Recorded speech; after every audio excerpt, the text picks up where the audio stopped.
अब हम देखते हैं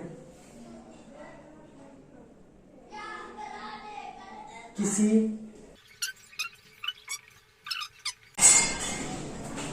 यानी कि किसी चालक में विद्युत धारा किस प्रकार से प्रवाहित होती है, इसको हमको जानना है। तो चालक हमको अच्छी तरीके से पता है, विद्युत धारा भी पता हो गया। अब हम ये देखेंगे कि किसी चालक में विद्युत धारा आखिर बहती कैसे। तो अब हम क्या करते हैं, किसी चालक में, तो सबसे पहले हम क्या कर लेते हैं, चालक ले लेते हैं। तो चालक हम पहले यहां पर बनाएंगे।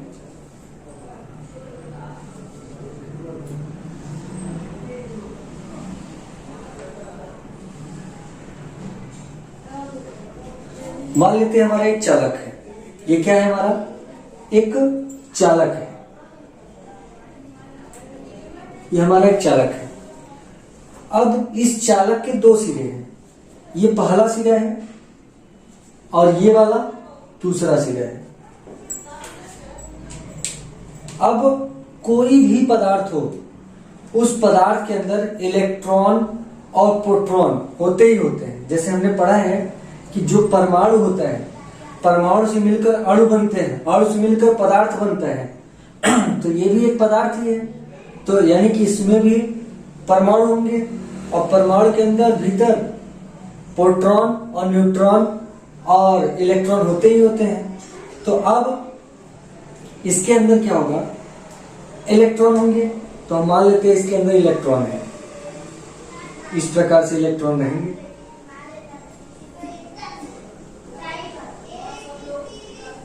अब इलेक्ट्रॉन हमको अच्छी तरीके से पता है कि इलेक्ट्रॉन जो होता है कैसा होता है, ऋणावेशित होता है।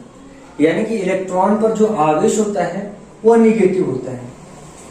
तो अब कोई भी चालक हो, उसमें इलेक्ट्रॉन मौजूद होते हैं, लेकिन किसी भी चालक में इलेक्ट्रॉन विद्युत धारा को प्रवाहित करने के लिए उत्तरदायी नहीं होते हैं। किसी भी चालक में जो उत्तरदायी होते हैं वो मुक्त इलेक्ट्रॉन होते हैं, मुक्त इलेक्ट्रॉन। इलेक्ट्रॉन तो प्लास्टिक में भी होते हैं, लेकिन प्लास्टिक में विद्युत धारा प्रवाहित नहीं होती है। तो कोई भी पदार्थ ले, उसमें इलेक्ट्रॉन होते हैं, लेकिन धारा उसी में बहती है जिसमें मुक्त इलेक्ट्रॉन होते हैं। अब आखिर मुक्त इलेक्ट्रॉन किस चिड़िया का नाम है, ये जान लेते हैं। तो मुक्त इलेक्ट्रॉन क्या होता है, हमने पढ़ा है केमिस्ट्री में कि परमाणु जो होता है वो गोलाकार होता है।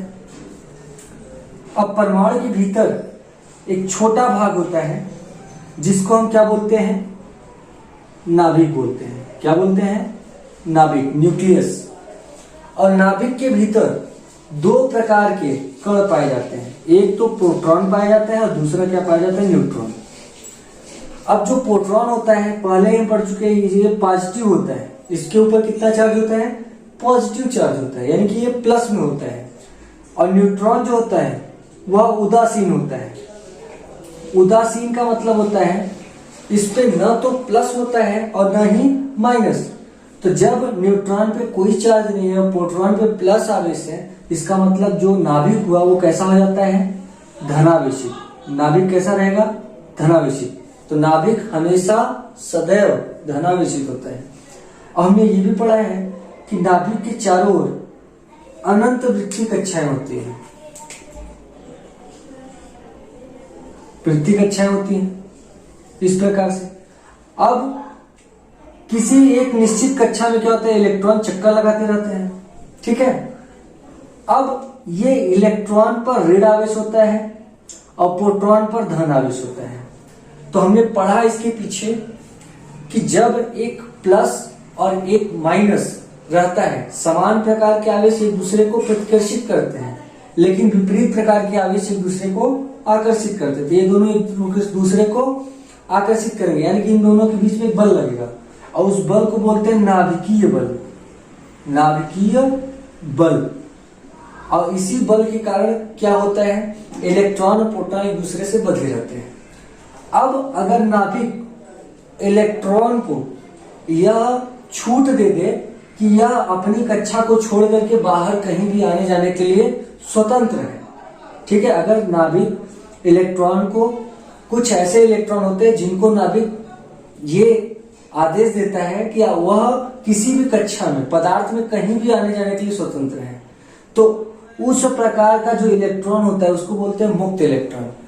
ऐसा इलेक्ट्रॉन जो पदार्थ में कहीं भी आने जाने के लिए स्वतंत्र होता है क्या कहलाता है? मुक्त इलेक्ट्रॉन कहलाता है।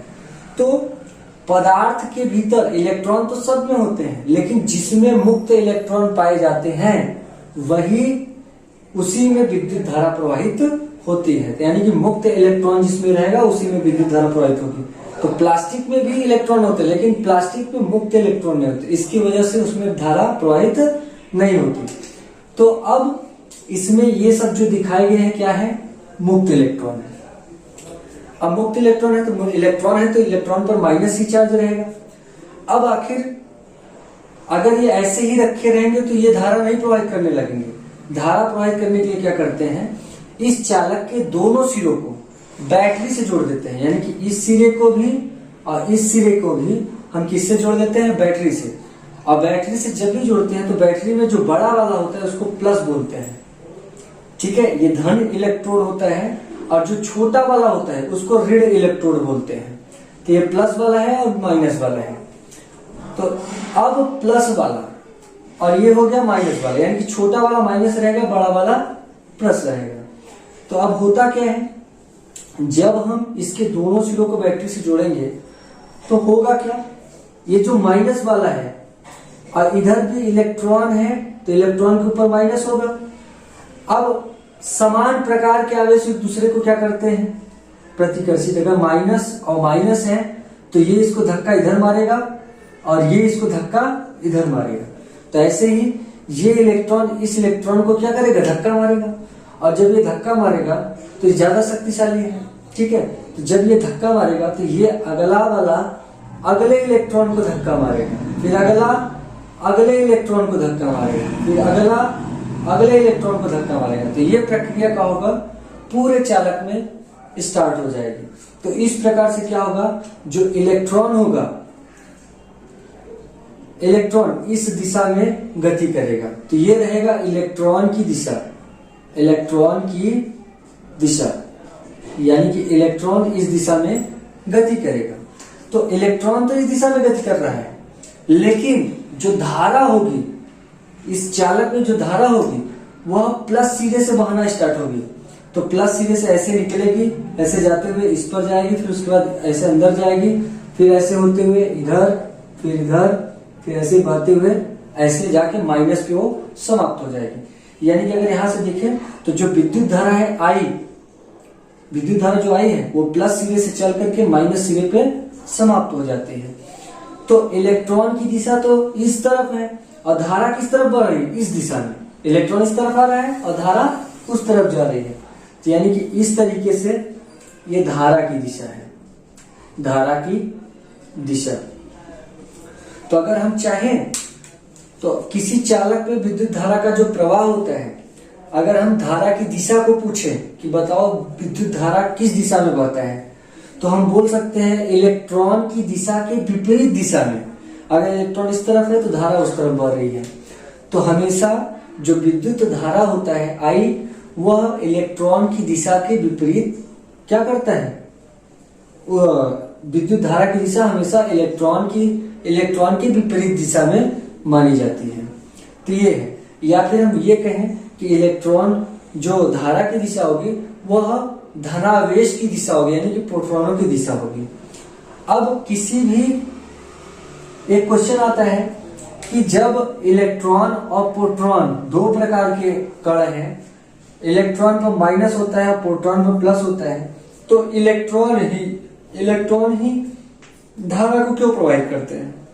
क्योंकि प्रोटॉन जो है, प्रोटॉन का जो भार होता है यानी कि द्रव्यमान, वह इलेक्ट्रॉन के द्रव्यमान से, इलेक्ट्रॉन के भार से, ठीक है, काफी ज्यादा होता है और भारी चीज चलने में सक्षम नहीं होती। इसलिए क्या होता है? इलेक्ट्रॉन ही क्या करते हैं? किसी पदार्थ में मुक्त इलेक्ट्रॉन ही विद्युत धारा को संचरित करने के लिए क्या होते हैं? उत्तरदायी होते हैं।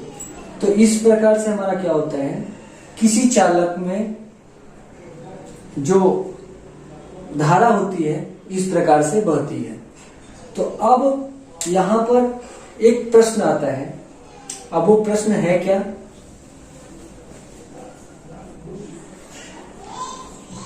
अब यहां पर एक प्रश्न आता है, क्या सभी पदार्थों में धारा इसी प्रकार से प्रवाहित होती है? तो जितनी भी धातुएं होंगी, ठीक है, उनमें तो धारा ऐसे बहेगी, लेकिन धारा के बहने का भी दो कंडीशन है, ठीक है। अगर चालक है, अगर कोई चालक है तो चालक में जो धारा का प्रवाह होता है, धारा का प्रवाह वो कौन करता है? मुक्त इलेक्ट्रॉन करते हैं। चालक में धारा का प्रवाह मुक्त इलेक्ट्रॉन करते हैं। लेकिन अगर विलयन हो जाए, विलयन आ जाए, विलयन, तो विलयन में जो धारा का प्रवाह है वो मुक्त इलेक्ट्रॉन नहीं करते, वो क्या होते हैं? आयन करते हैं। आयन, यहां पर एक शब्द है आयन। तो आयन को हम बहुत छोटे में समझेंगे। आयन को छोटे में कैसे समझ सकते हैं? जैसे अगर हम NaCl सोडियम क्लोराइड ले, तो जो सोडियम होता है उस पे प्लस चार्ज होता है और क्लोरीन पे माइनस चार्ज होता है। सोडियम क्लोराइड मतलब नमक। अगर हम नमक में, जब वो ठोस अवस्था में हो, तब हम कोई तार डालें, ठीक है, तो वो क्या होता है? नमक जो होता है उसमें धारा का प्रवाह बिल्कुल नहीं होता है। लेकिन अगर यही चीज इसमें थोड़ा सा जल मिला दिया जाए, तो जल, हम जैसे ही नमक में जल मिलाते हैं तो अपने आयनों में टूट जाता है, यानी कि प्लस वाला अलग हो जाता है और माइनस वाला अलग हो जाता है। तो जब प्लस वाला अलग और माइनस वाला अलग हो जाता है तो क्या होता है? उसमें धारा का प्रवाह हम आसानी से कर सकते हैं। तो यही होता है, विलयन में जो धारा का प्रवाह होता है आयनों के कारण, यानी कि धनायन और ऋणायन के कारण होता है, जबकि चालक में जो धारा का प्रवाह होता है मुक्त इलेक्ट्रॉन करते हैं। तो इतनी चीजें हमको समझ में आ गई। अब हम आगे बढ़ते हैं। और एक छोटी सी बात ये क्या है? जो हमारा ये बैटरी है, बैटरी या सेल हम बोलते हैं, क्योंकि बैटरी तो इसको बोलेंगे नहीं। जो सेल होता है, सेल या बैटरी का एक विभव होता है, यानी कि विभवांतर जिसको बोलते हैं, एक विभव होता है। ये जो विभव होता है इस इलेक्ट्रॉन को, ठीक है, गति करने के लिए क्या करता है? प्रेरित करता है, यानी कि उसको धक्का देता है। धक्का देकर के उसकी क्या होता है? उसको गति प्रदान करता है। तो विभव का काम यही होता है, इलेक्ट्रॉन को धक्का देना, यानी कि इलेक्ट्रॉन को गति प्रदान करना। तो इलेक्ट्रॉन की गति को प्रदान देने के लिए क्या होता है? विभव कार्य करता है। सेल का विभव होता है। अब हम आगे का टॉपिक देखते हैं।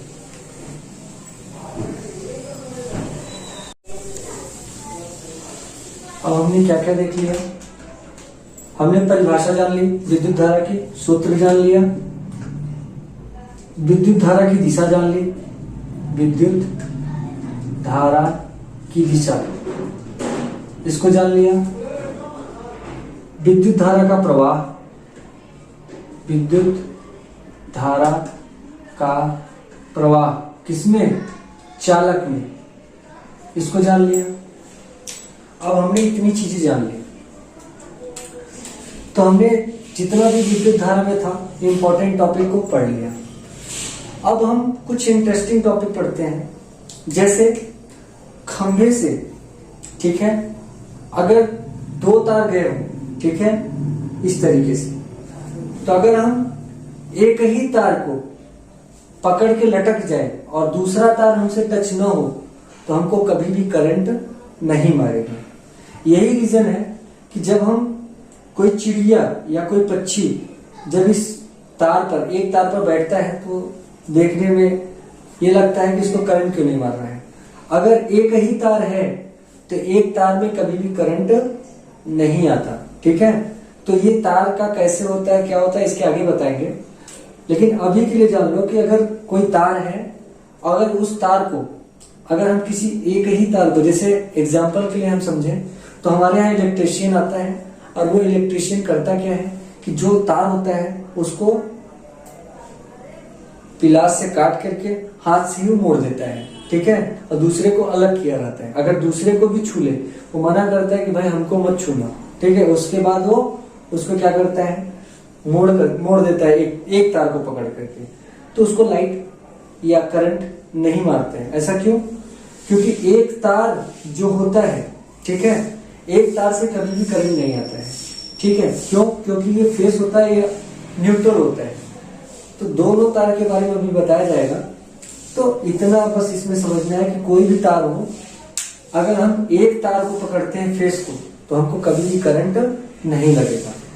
अब दूसरी बात यह है कि मान लीजिए कि यहां पर बोर्ड है, यानी कि इलेक्ट्रिक सॉकेट, जो इलेक्ट्रिक बोर्ड होता है वो है, या कोई भी चीज है, हमने उसको हाथ लगाया, हमको करंट लगने लगा, और करंट लगते टाइम कोई और आया दूसरा जो हमको छुड़ाने आया, ठीक है, और वो मेरे पीछे वो करंट पे आ गया, ठीक है। तो पहले पे मैं हूं, उसके बाद दूसरे पे कोई मुझे छुआ वो है, उसके बाद तीसरे पे कोई आ जाए उसको छूने के लिए वो आ जाए, फिर उसके बाद चौथे पे कोई आ जाए।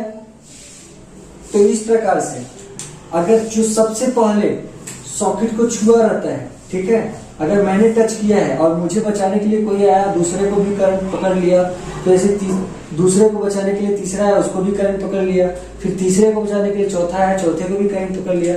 तो ऐसे इस तरीके से अगर किसी को करंट पकड़ता है तो सबसे पहले वो व्यक्ति मरेगा जो लास्ट में रहेगा, उसके बाद दूसरे नंबर वाला, उसके बाद वाला, फिर उसके बाद वाला, फिर लास्ट में जो सबसे पहले पकड़ा होता है सबसे लास्ट में मरता है, ठीक है। ये करंट इस तरीके से क्या होता है, चलता है, यानी कि सबसे पहले वह व्यक्ति, उस व्यक्ति का काम तमाम होगा जो लास्ट में रहेगा, फिर उसके बाद उससे पहले वाला, फिर उससे पहले वाला, फिर उससे पहले वाला, ठीक है। तो ये इसकी प्रक्रिया होगी। अगर मान लीजिए कि अगर किसी व्यक्ति को करंट पकड़ लिया तो हम डायरेक्ट जाकर के नहीं छुड़ाते हैं, उसके लिए करते क्या है कि हम किसी कुचालक पदार्थ या अचालक पदार्थ से क्या करते हैं, उसको छुड़ाने का प्रयास करते हैं, ठीक है। तो ये था इसके बारे में, विद्युत धारा के बारे में। अब सबसे जरूरी और सबसे खास बात वो ये है होगा कि जो करंट होता है वो कितना करंट होना चाहिए कि अगर एक व्यक्ति को लग जाए तो उसकी जान जा सकती है, यानी कि जाने का पूरा चांस रहता है। तो इसको समझने के लिए सबसे पहले हम यह समझते हैं क्या वो ये है कि हमारे घरों में जो बिजली आती है वो कितने वोल्ट की आती है। तो 220 वोल्ट की बिजली हमारे घरों में आती है। अगर हम 220 वोल्ट को छूते हैं तब तो 100% है, जान तो चली जाएगी, ठीक है। और 220 वोल्ट जो होता है हमारे घर में, तो 220 वोल्ट आता है, लेकिन इसी को क्या करते हैं, हम कन्वर्ट करते हैं। इसी बिजली को पंखे में देते हैं, इसी बिजली से कूलर चलाते हैं, इसी बिजली से हीटर चलाते हैं, इसी बिजली से, ठीक है, बहुत सी चीजें हम चलाते हैं। तो अब जो पंखे का प्रतिरोध होता है, हर एक चीज का एक प्रतिरोध होता है।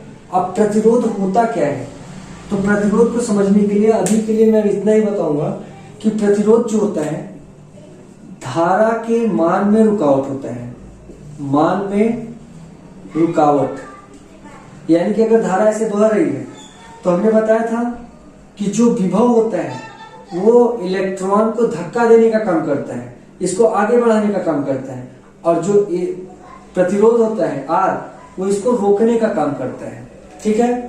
तो अब पंखे का प्रतिरोध अलग होता है, कूलर का प्रतिरोध अलग होता है, हीटर का प्रतिरोध अलग होता है, तो सबका प्रतिरोध अलग अलग होता है। तो उसमें जो विद्युत धारा यानी कि जो करंट बहेगी वो भी अलग अलग होती है, ठीक है। तो जिसका प्रतिरोध, ठीक है, मतलब सबका प्रतिरोध अलग अलग होता है, अब अगर हम पंखे को पकड़ेंगे, पंखा अगर हमको लाइट मारा तो उसका कुछ अलग करंट होगा, कूलर अगर लाइट मारा तो उसका कुछ अलग होगा, हीटर मारा तो उसका अलग होगा। तो अब हम जानते हैं कि होता ऐसा कब होगा, जब कोई व्यक्ति खत्म हो जाएगा, मतलब उसकी जान चली जाएगी अगर वो उसको टच करता है। तो अगर कोई व्यक्ति 50 वोल्ट से अधिक 50 वोल्ट से अधिक